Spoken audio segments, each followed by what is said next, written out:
Hey, on est-tu prêt pour Yann? Ben oui, on est Yann prêt. Sénéchal, votre conseiller.net, mon ami Yann. Comment tu vas? Ah, on est en forme. Oui? T'as l'air Oui. on est en forme. Hier, grand rassemblement de Éric Duhaime. Surpris de tout ce que j'ai entendu. Bon, ça, c'est sûr que là, du jour au lendemain, Jonathan Marcheseau, c'est un cave, là. Ça, c'est incroyable. Je suis allé voir dans... J'ai trouvé la job de sauvage de Alexandre Pratt qui a présenté ça d'une manière clean pour avoir l'air de quelqu'un qui ne veut pas prendre parti, mais qui savait très bien ce qu'il faisait en l'écrivant sur Twitter de la manière qu'il l'a fait. Ça voulait dire la discussion est ouverte et vous pouvez dire à partir de maintenant, depuis qu'il appuie Éric Duhaime, vous pouvez le traiter de tous les noms. Et c'est ça qu'on a. Là, maintenant, on a un méchant cave qui joue au hockey. Ah, puis on veut pas qu'il joue pour le Canadien. Ah, c'est non, normal. Non. Puis il peut bien supporter Duhaime, il appuyait Trump. Oui. Puis on l'aime pas. Lui, c'est pas un vrai Québécois. Oui. Qui reste en Floride. Oui, on l'a vu. Ouais, Tu l'as-tu vu, ça? Qui reste en Floride, lui. Oui, c'est ça l'affaire, là. Là, on pas dit, l'équipe, là.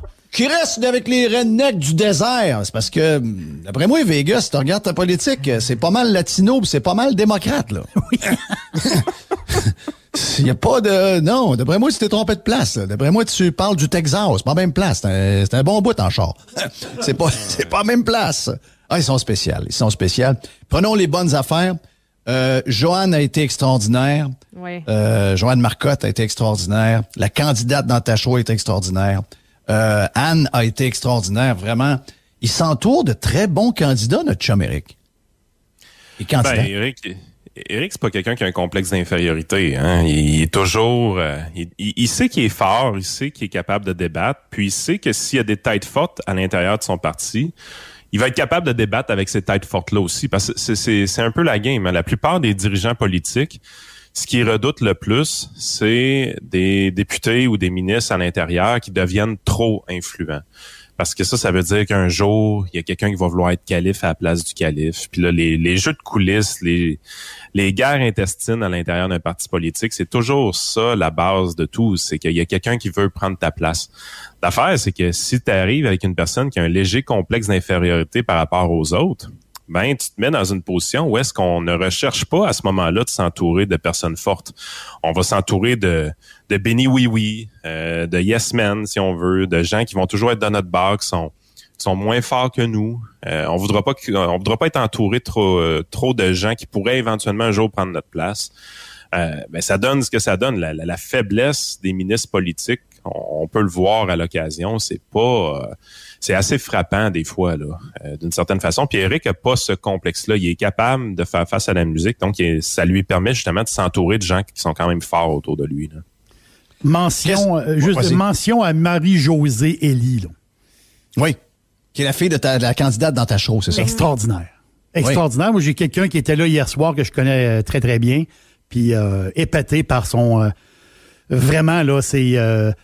tu sais, Jeff... Quelqu'un qui est green, mais qui l'est pour vrai. Pas un bobo citadin qui se prend pour un green. Là. Quelqu'un qui a déjà mis les mains dans la terre pour vrai. Là.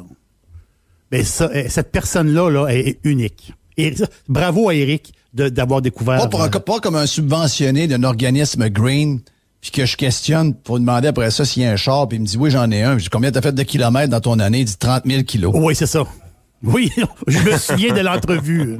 Ben oui, on le voit à TV encore. Un classique. C'est un classique. C'est un big classique. Mais il faut pas rêver en couleur, là. Tu sais, je veux dire, on l'a vu, là. On a vu hier que les médias ont priorisé. Oui, ils ont donné de la couverture à Éric Duhaime. Je dis pas qu'ils n'en ont pas donné. Mais on a vu par la première page du journal local qu'on a priorisé le fameux tramway qui s'en va nulle part, cette affaire-là. Et on a priorisé ça, alors qu'on a quand même, dans la région, un éveil. Tu sais, je veux dire, ça fait longtemps que c'est pas arrivé, ce genre de patente-là, là, tu sais, de voir qu'il y a un engouement pour de la politique. Je comprends que c'est une réunion politique. Il n'y a rien de gagné, là. Il y a rien, Éric peut pas commencer à penser qu'il est rendu à patente, là. Il est pas rendu pantoute. Mais. Hier, il a juste réussi à prouver qu'il y avait du monde pour poser ses pancartes, là. Oui, c'est ça. Mais c'est quand même, tu sais, je veux dire, d'entendre les gens crier à Éric de manière... Ça fait longtemps que j'ai pas senti quelque chose. Regarde, je vais peut-être... Même passionnément, là. Éric. Oui. Moi, j'ai eu un moment d'émotion pour lui. Je me suis dit, tu sais, ce gars-là, là, il en parle souvent, là, que il s'était fait un plan, puis là, il a fallu qu'il devance son plan parce qu'il y a un engouement, il y a un momentum, il se passe quelque chose. Il arrête pas de nous le dire. Il se passe quelque chose sur le terrain. Je le ressens, là, qu'il y a quelque chose. Puis là, enfin, là, c'est concret, là. Puis ça, c'est rien, hein. Ça veut dire, ça, c'est des gens qui ont bien voulu sortir de chez eux. Bravo, hein, parce que il y en a qui y ont pensé, il y en a qui aimeraient ça le faire, mais ils sont pas rendus là encore. Tu sais, pour sortir de chez vous, aller dans une réunion politique, faut que l'autre il réussisse à te convaincre de te lever les fesses de chez vous, puis c'est pas nécessairement évident. Puis là, je le voyais, puis je me disais, hey, on vit ça live, là, en même temps que lui, puis lui encore plus, parce que c'est le chef, puis il voit ça pour de vrai, quelque chose de concret, avec du monde dehors. Ils sont pas capables de rentrer en dedans parce qu'il y a trop de monde. Mais en même temps, ce succès-là... C'est toutes les tatas. Oui, c'est ça. Exact. Il y avait pas de masque. Oui, je m'en allais là.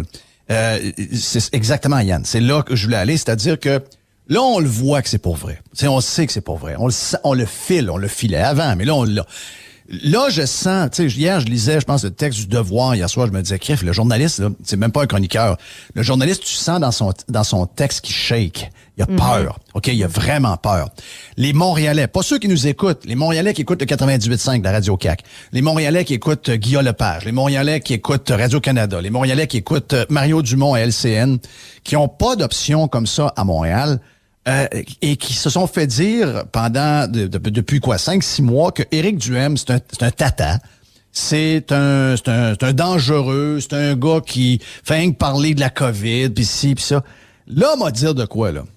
Là, ces gens-là, regarde, je vois juste sur le comportement qu'ils ont sur Jonathan Marchessault, qui est dégueulasse en passant.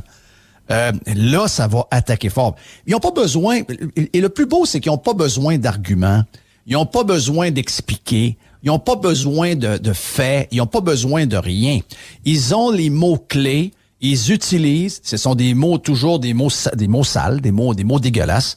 Et ça, c'est contre ça qu'Éric Duhem va se battre parce que plus il est populaire, plus il a de la place, plus il réussit, plus c'est vers là qu'on s'en va. Si on pensait qu'on a vécu dans une époque un peu folle entre vax et non-vax et tout ce que tu veux, là, vous allez voir qu'avec ce qui se passe là, autant il y aura le vent dans le dos pour Éric Duhem pour le propulser très loin, mais autant les anti, je sais pas trop quoi, ils savent même pas pourquoi ils sont anti-Duhem, mais ces gens-là vont brasser la cage en tabarnache, ça je peux te le dire. Ben écoute, il y a toujours des partis politiques acceptables au Québec puis des partis politiques qui sont pas acceptables. L'élite médiatique vous rira jamais de vous si vous votez pour Québec solidaire. Au contraire, ils vont vous trouver vertueux. Bizarre, ça. Oui. Alors qu'en réalité, si vous votez pour le PCQ, ben évidemment, vous êtes un édenté. Puis en plus, vous êtes un anti-masque. Puis on l'a vu hier, les gens qui étaient avec Éric Duhem, il y en a juste 1 sur 10 qui avait un masque. Comme si c'était pertinent en avril 2022, alors qu'on est les seuls sur le continent qui a encore le masque obligatoire. Là. C'est comme si c'était réellement quelque chose de pertinent. En fait, ce que j'ai apprécié hier, c'est que quand le journaliste a relevé ça de son côté, le journaliste de Radio-Canada sur Twitter, ben, il s'est fait ramasser d'une manière douce, on va dire, sur Twitter. Mais il n'y a pas grand monde qui défendait ça, là, qui disait que ça n'a pas d'allure, là, le PCQ, ils n'ont pas de masque, non, faut faire de quoi, envoyer à la police. Il y a 350 millions de Nord-Américains qui n'en ont pas de masque tout le temps, là, en ce moment. Mais il y a personne qui a exigé que la police débarque là pour aller porter des amendes. Là. Fait que tu vois vraiment que les Québécois sont réellement rendus ailleurs, puis que justement, le Parti conservateur du Québec puis Éric Duhem sont beaucoup plus en synchronisme avec la population que tous les autres partis politiques. Là. On se rend compte que la population est vraiment en train de passer à autre chose pour de vrai. Puis, normalement, quand que l'élite décide qu'un parti politique n'est pas assez respectable pour mériter un appui, les gens ont tendance à être un peu gênés pour appuyer. On se rappellera des libéraux, par exemple, sous Jean Charest. Évidemment, les conservateurs fédéraux. C'est ce qui a amené les sondeurs à toujours parler de prime à l'urne. Quand on avait un parti politique où est-ce qu'on voulait pas trop dire dans un sondage qui est quand même complètement anonyme, qu'on voulait voter pour eux autres, ben pour pas avoir l'air fou, les sondeurs disaient tout le temps il y avait une forme de prime à l'urne pour certains partis politiques.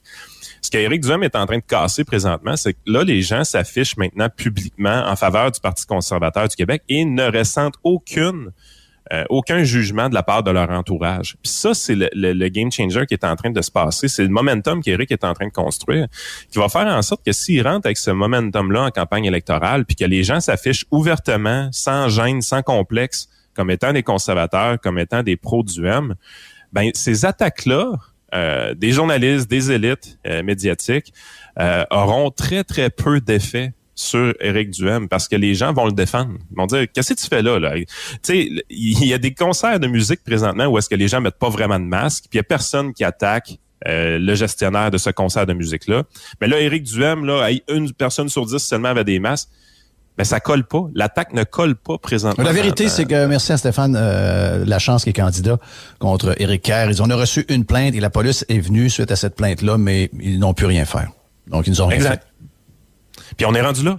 On est réellement rendu là. Puis ce qui est un peu freak, là, les Québécois, tranquillement, pas vite, vont se rendre compte d'une chose. C'est que c'est les Québécois qui vont décider quand est-ce qu'on enlève le masque et non pas le gouvernement. Normalement, ça devrait être le gouvernement. Dans les autres juridictions, ça a été le gouvernement qui a décidé quand est-ce qu'on enlevait le masque. Mais éventuellement, il va falloir que ce soit les Québécois. Parce que si vous attendez après François Legault, malheureusement, c'est pas vous qui allez décider. Est-ce que tu le mets, le masque? Je suis en réflexion, sérieusement. Tu sais, c'est toujours les batailles que tu veux pas mener, mais je commence à avoir le goût de l'amener, la bataille. Honnêtement, là, justement, je suis dû pour faire l'épicerie à soir, là, puis j'y pense quasiment de rentrer pas de masque. En région, je pense plus qu'on facile. est rendu là pour de vrai. Là. En région, plus facile. Probablement que sur la Rive-Sud, peut-être un peu plus facile. Quoi que tu es à Lévis. Je te confirme là, que quand on en parle, là, juste hier, dans les textos, là, j'ai fait le tour, là, puis les gens disent déjà à l'épicerie, dans les dépanneurs, là, puis les gens ne se surprennent plus de ça. Là. Je te dirais, c'est moins ancré ici, là, effectivement, là, en grande ville, là, qu'on pourrait dire, là, mais ailleurs, ça commence. Là. Puis encore, je leur dis, là, à chaque fois que j'en parle, là, mais dans les arénas aussi, là, je vous annonce que... Regarde, moi, je reviens le 25 et le 24, en fait. J'ai pas l'intention de... J'en ai pas mis depuis longtemps, là, donc j'ai pas l'intention d'avoir de masque au visage. Je comprends que j'ai une personnalité publique puis que je suis probablement plus apte à me faire stouler ou n'importe quoi, mais tu sais, à un moment donné, c'est ça. Là. À un moment donné, c'est une question de principe. Moi, vivre dans une idiocratie, je suis pas capable. Moi non plus. Moi, l'idiocratie, c'est un film, là.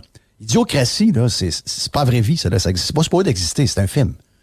C'est, à un moment donné, comme tu dis, c'est que si on continue d'accepter les choses aussi idiotes, s'il y avait la moitié de l'Amérique du Nord qu'ils avaient encore, je te dirais, bon, écoute, on n'a pas de points, on peut être écœuré, puis on peut se soulever, puis on peut jaser.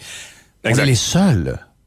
Là, on est étant les seuls, là, c'est comme une démonstration à la planète au complet qu'on est les imbéciles de la place. Là. Oui. Moi, j'accepte pas ça. Je vais dire de quoi que je dis pas souvent. Je suis trop nationaliste pour accepter ça. C'est rendu une question de nationalisme quasiment. C'est genre, hey, là, on est en train de tout avoir l'air fou à cause de vous autres. Là. Oui. Oui, à côté de nous. Les souverainistes ont volé ce côté-là de nationalisme. On l'est tous un peu, là. Ça veut dire que c'est chez nous, puis on veut être les meilleurs, puis on veut être fiers de chez nous. On veut pas avoir l'air des totons de la gang, là. C'est tellement... Ce qui est arrivé hier à TVA, là, puis je sais pas si TVA a fait par exprès. Il y a quelqu'un qui a fait de quoi. Il y a quelque chose en arrière de ça. Là. Mais le gars là qui dit non, il faut le garder, puis puis moi je le garde. Mais le gars, il l'a pas en dessous. Il a son masque en dessous du nez, puis en haut du menton, en haut de la première lèvre. Là. C'est une caricature. Je sais pas si... mon feeling, c'est qu'à TVA, ils l'ont fait volontairement. Ils ont dû interroger plein de monde.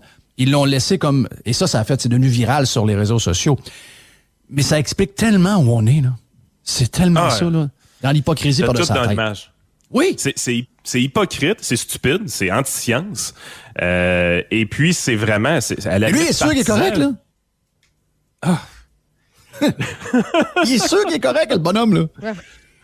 Mais je t'en avais parlé à la fin de ma chronique hier, mais j'étais sûr que tu avais vu le vidéo. Fait que, non, j'avais pas vu. J'avais fini, mais... Moi non plus, je l'avais pas malade, vu. Hein? Non, écoute, encore un matin, j'ai écouté avec ma blonde à déjeuner. Ça n'a pas de sens. C'est tellement drôle, là. C'est tellement comique, cette affaire-là. Là. Ça résume toute la patente. Ça résume autant comment on est idiot, OK? On est, nous inclus, là, tout le monde, là. On est d'accepter ça, puis de continuer d'embarquer dans ce game-là, c'est complet. Puis que les autres qui veulent en mettre, mettez-en, là. Mais mettez-le comme du monde, sans mettre un. Ben non, mais c'est ça. Moi, j'ai commencé à le faire, mais pas à le faire. C'est-à-dire que je m'assume pas dans mon affaire. C'est que je rentre, admettons, à l'épicerie, je vais l'avoir, OK? Puis aussitôt que je suis tout seul, avant, ce que je faisais pas, là je le baisse en bas. Puis quand je vois quelqu'un, je le remets parce que je me dis la règle est de même. Mais tu sais, là, je me dis, puis là, j'en vois beaucoup, de plus en plus en bas du nez, là. Fait que je me dis, bon, ben, à force d'être toutes de même dans le même bateau, on va s'encourager, là. Mais ça en prend un qui commence. Puis après ça, l'autre suit, tout ça. Quand t'es tout seul au monde à le faire, c'est plus tannant. Quand c'est le premier qui ouvre le chemin, qui risque d'avoir une couple de claques à la gueule sur traiter de nom, là. C'est ça. Mais après ça, il y a un effet d'entraînement. Voilà. C'est le combat que beaucoup veulent pas mener, là. Moi, j'ai passé l'âge de me chicaner avec des commis de dépanneurs puis d'épicerie, là. Ouais, c'est ça, là. C'est beaucoup ça, la game, là. Puis, à un moment donné, t'es là, tu te dis, crime, pour avoir nos droits et libertés, il va quasiment falloir le faire, le move, d'aller se chicaner avec des commis de dépanneurs puis d'épicerie pour dire, regarde, je m'en sac, au pire, appelle la police ou peu importe. Parce qu'on est rendu dans un point où est-ce que... Moi, je suis plus à 1500 piastres près d'être rendu dans une position où est-ce que j'endure cette stupidité-là. Là. Non, c'est ça. L'affaire, là, t'es là, on met plein de gants blancs pour en parler parce qu'on le sait qu'on est à radio, on sait qu'on influence beaucoup de gens, puis on a la capacité d'influencer, mais j'ai même pas l'impression que c'est moi qui est en train d'influencer le monde. J'ai l'impression que c'est le monde qui est en train de m'influencer. Je sens que la population est rendue au point où est-ce qu'elle veut pogner sa boîte de masse puis crisser le feu dedans, là. Ben, c'est parce qu'on est une radio qui parle de ce qui se passe dans le monde. Tu sais, je veux dire, si tu parles pas de ce qui se passe en ce moment, tu fais pas ta job. C'est ça qui se passe. Puis la pression, elle vient des gens, puis j'en vois de plus en plus de gens qui ne mettent pas le masque. Puis sais-tu quoi? Je trouve ça bien correct. Fait que là, on est tout le temps, on est comme dans deux eaux. Tu dis, c'est parce que là, si je le fais publiquement, puis je dis aux gens de pas porter le masque, là, on va être pointé du doigt encore comme étant les méchants. Mais la population est clairement rendue là. Là, t'es là, tu dis, crime, normalement, les gens qui veulent les votes de ces gens-là, là, ils devraient s'en rendre compte d'eux-mêmes, puis ils devraient être les premiers à dire, non, la santé publique n'a pas rapport, là, les masques, c'est fini, la population est rendue là, on passe au suivant, puis c'est tout.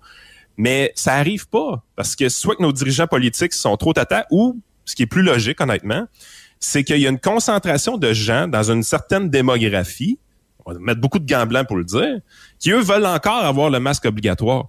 Puis la CAQ ramasse tous ces votes-là. C'est ça, la game, présentement. Mais je veux dire, c'est juste une classe de la population, là. Oui. Non, regarde. Je t'ai carré de vivre ma vie pour eux autres, là. C'est l'idiocratie pour une couple de retard. OK? C'est carrément ça que nous vivons. Puis, so be it, si on en parle, puis ça fait de la peine à du monde. Regarde, moi, j'ai pas de problème avec ça. On est là pour parler de ce qu'on entend. On est là pour parler de ce qu'il se passe dans la population. On est les seuls en Amérique. Il n'y a pas quelqu'un qui allume à un moment donné, là? On est les seuls. Je suis pas anti-masque, je suis anti-masque obligatoire. Mais Christy, on est 2 ans dans cette pandémie-là, puis on est encore obligé de faire la nuance puis l'expliquer au monde. Sérieusement, demain matin, là, j'ai un couple de clients dans un RPA. Hey, je vais le mettre mon masque puis il va être bien. Oui. Puis il va être flambant neuf. Ben oui, puis si tu vas aller à l'hôpital, on va mettre le masque. Si tu rentres dans un autobus, on va mettre le masque. Je comprends. Si tu es tout cordé un côté de l'autre, ou si, mettons, il y a beaucoup de rhinovirus en ce moment dans la région de Québec. Là. Il y a beaucoup de gens qui ont des rhumes. Là. Il y a énormément de rhinovirus en ce moment. Donc, ben oui. Je veux dire, t'as quelque chose, t'as un rhinovirus, tu renifles un peu, on met le masque. Je veux dire, on n'a pas besoin de François Legault ou du gars de la santé publique pour être intelligent. Là. Ben, je pense qu'on est correct, là. On est des adultes. On sait quoi faire. On n'est pas si cave que ça, là. On sait quoi faire. Merci, Yann. Votre conseiller.net, Yann Sénéchal, qu'on va revoir demain.